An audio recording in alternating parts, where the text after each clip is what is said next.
penulis dari mata kuliah Perancangan Undang-Undang, dan dosen pengampu saya adalah Nur Arisendo, SHMH.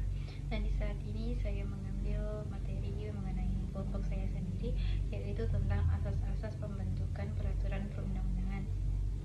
Kita langsung masuk saja ke latar belakang. Latar belakang negara Indonesia sebagai negara hukum memiliki komitmen kuat untuk menyelenggarakan pemerintahan berdasarkan hukum. Hal ini tercermin dalam pasal 1 ayatnya yang ketiga Undang-Undang Dasar Negara Republik Indonesia tahun 1945 yang menyatakan bahwa negara Indonesia adalah negara hukum. Jadi peraturan undang-undangan tidak hanya berfungsi sebagai pedoman dalam penyelenggaraan pemerintahan, tapi juga sebagai sarana untuk mewujudkan keadilan, kepastian hukum, dan kemanfaatan bagi seluruh rakyat Indonesia. Baik, sekarang kita masuk ke dalam pengertian peraturan perundang-undangan. Menurut pasal 1 ayatnya yang kedua, Undang-Undang Nomor 12 Tahun 2011 tentang pembentukan peraturan perundang-undangan sebagaimana telah diubah dengan Undang-Undang Nomor 15 Tahun 2019, peraturan perundang-undangan adalah peraturan tertulis yang memuat norma hukum yang mengikat secara umum dan dibentuk atau ditetapkan oleh lembaga negara atau pejabat yang berwenang melalui prosedur yang ditetapkan dalam peraturan perundang-undangan. Nah, di saat ini kita masuk ke dalam hierarki peraturan perundang-undangan.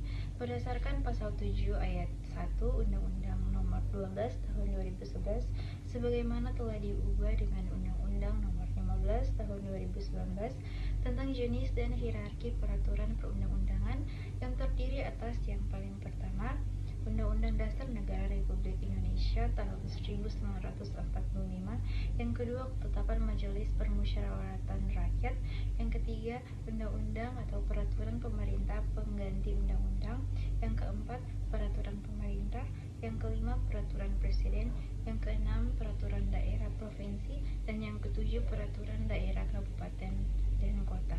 Jadi hierarki ini menunjukkan tingkatan kekuatan hukum di mana peraturan yang lebih tinggi mengikat peraturan yang lebih rendah.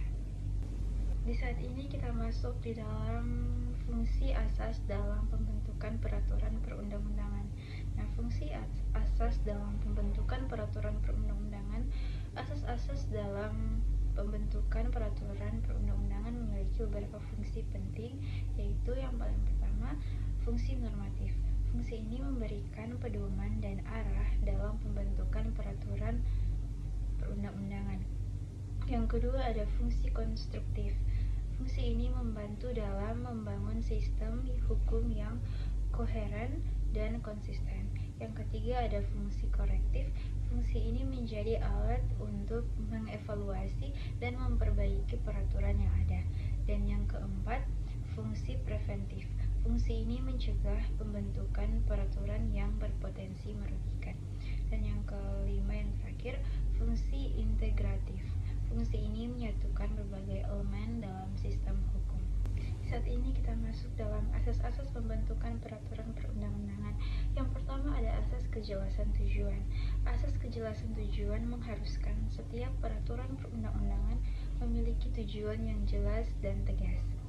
Dan yang kedua, asas kelembagaan atau pejabat pembentuk yang tepat. Asas ini menekankan bahwa pembentukan peraturan perundang-undangan harus dilakukan oleh lembaga negara atau pejabat yang memiliki kewenangan sesuai dengan jenis dan materi muatan peraturan yang dibentuk. Dan yang ketiga, asas kesesuaian antara jenis, hierarki, dan materi muatan. Asas ini mengharuskan adanya kesesuaian antara jenis peraturan perundang-undangan dengan materi yang diatur di dalamnya, serta memperhatikan hierarki perundang-undangan. Yang keempat ada asas dapat dilaksanakan. Asas dapat dilaksanakan mengharuskan setiap peraturan perundang-undangan memuat norma dan ketentuan yang jelas sehingga dapat dilaksanakan secara efektif. Dan yang kelima, asas kedayagunaan dan kehasilgunaan. Asas kedayagunaan mengharuskan setiap peraturan perundang-undangan dibentuk benar-benar berfungsi mengatasi masalah yang ada di dalam masyarakat. Asasnya yang keenam adalah asas kejelasan rumusan. Nah, asas kejelasan rumusan mengharuskan setiap peraturan perundang-undangan memiliki persyaratan teknis penyusunan peraturan perundang-undangan, sistematika, pilihan atau kata istilah, serta bahasa hukum yang jelas dan mudah dimengerti. Asas yang ketujuh, asas keterbukaan. Asas keterbukaan mengharuskan bahwa dalam pembentukan peraturan perundang-undangan, mulai dari perencanaan, penyusunan, pembahasan, pengesahan, dan penetapan, dan pengundangan bersifat transparan dan terbuka. Asas yang ke-8 adalah asas partisipasi. Nah, asas partisipasi ini adalah asas yang mengharuskan bahwa dalam pembentukan peraturan perundang-undangan harus melibatkan partisipasi masyarakat yang dilakukan sesuai dengan jenis hierarki peraturan perundang-undangan. Nah, asas yang terakhir ada asas berdasarkan pada ilmu pengetahuan dan teknologi. Asas ini mengharuskan bahwa pembentukan peraturan perundang-undangan harus memperhatikan perkembangan ilmu, pengetahuan, dan teknologi serta kebutuhan masa depan. Kita masuk di dalam pembahasan implementasi asas-asas dalam praktik. Nah, pembentukan peraturan perundang-undangan dalam pembentukan undang-undang melibatkan beberapa tahapan. Yang pertama ada tahap perencanaan. Dalam tahap ini, asas kejelasan tujuan dan partisipasi menjadi sangat penting. Program legislasi nasional disusun dengan melibatkan berbagai stakeholder untuk memastikan bahwa undang-undang yang akan dibentuk benar-benar dibutuhkan dan memiliki tujuan yang jelas. Dan yang kedua ada tahap penyusunan. Dalam penyusunan naskah akademik dan rancangan undang-undang, semua asas harus diperhatikan secara komprehensif. Tim penyusunan harus memastikan bahwa yang pertama, materi muatan sesuai dengan hierarki undang-undang, dan yang kedua, rumusan pasal-pasal jelas dan tidak menimbulkan multitafsir. Dan yang ketiga yang terakhir, tahap pembahasan.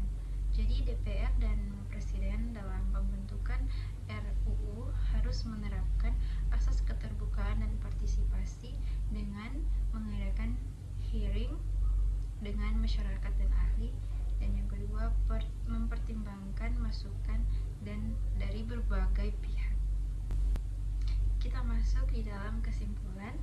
Asas-asas pembentukan peraturan perundang-undangan pada dasarnya merupakan pedoman fundamental yang harus dipatuhi oleh setiap pembentuk undang-undang agar produk hukum yang dihasilkan memiliki kekuatan mengikat, legitimasi, serta dapat menjawab kebutuhan masyarakat secara adil. Pembentukan peraturan perundang-undangan tidak hanya merupakan proses teknis yuridis, tetapi juga mencerminkan